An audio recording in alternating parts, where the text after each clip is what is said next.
You feel like you answered some of your critics last week? You know, I'm not. I couldn't tell you because I don't know who my critics are. So again, I don't give it much attention. Give them much attention. So just worried about on a weekly basis trying to perform good enough to help us get the W. Well, last week you said you wanted to let it rip. Yeah. 44-yard strike. Then you have a couple long passes that don't get caught. A little catchable. Yeah. Do you feel like you let it rip? Do you feel like you met your goal?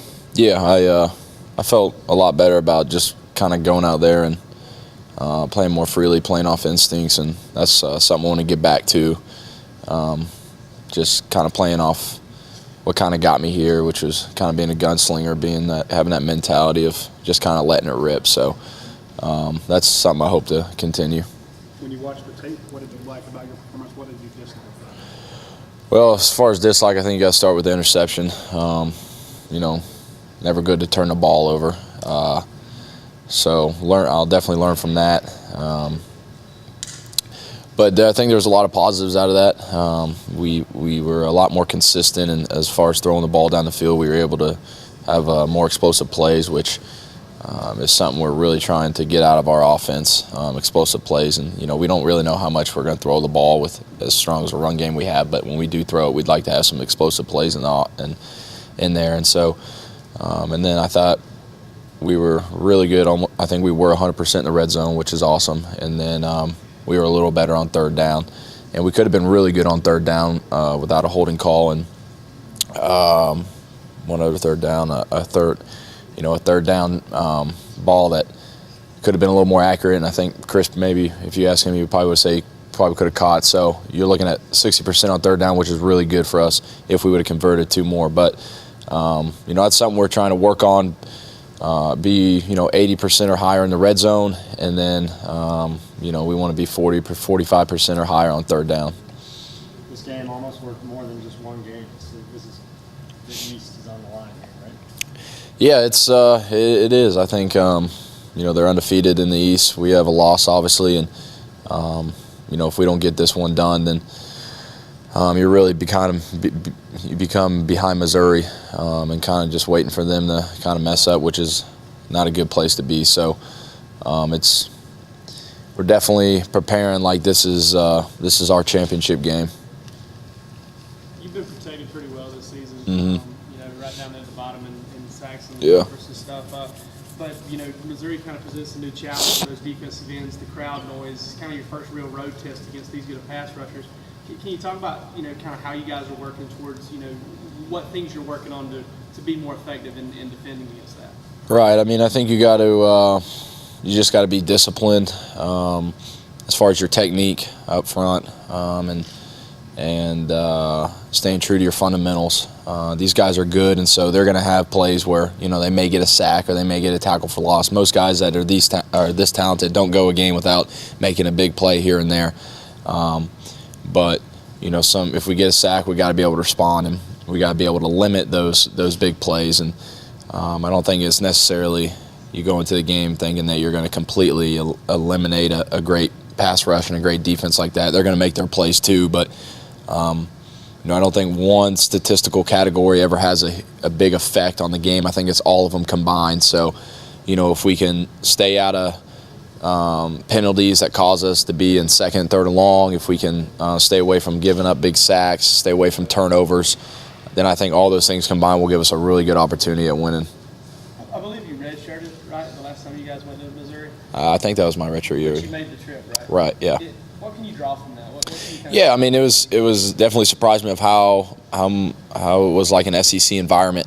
Those people love their football up there. And it was loud and it was rocking, and so I know that was their first SEC game, but they're having another terrific year, and they're defending SEC East champs, so that team has a lot of pride, and there's a lot of really good players on that team, especially on that defense. So we're expecting nothing but their best shot, and we got to give them our best shot too. As a team leader now, how do you keep your guys focused off the field on the ultimate goal, especially when you have like when you lose a teammate or outside distractions? How do you guys come together?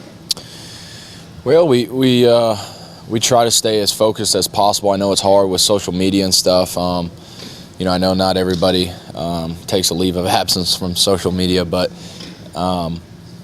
you try, and Coach Rick and the coaches try to keep guys. We're up here for so long in this confine during a weekly basis that it helps to kind of be up here for 7 or 8 hours, and you're just watching film or you're working out, and so much of your focus is on football. But like you said, when you go home at night or when you do have free time on the weekends, I think it's just accountability, and that's something we preach as far as maybe if you're going out downtown or wherever you're at, make sure you go with a group of guys, a group of teammates, where you're always not alone. Someone may come up to you and do something that's pretty unpredictable, so it's pretty good to have your teammates there with you, and to always make sure that you always got somebody watching out for you and covering your back. So was your confidence shattered when they brought in Bryce Rams? No, it was not. Talk about that a little bit. You have a situation where you bring in another quarterback. It's not common, but everywhere else on the field, Mark Rick's made the point that you bring in a second, backups to play every other position except quarterback. When Bryce is out there, what's going through your mind? I try to worry about what I can control, and I think it's easy to worry about what you can't control. I think it's kind of human nature.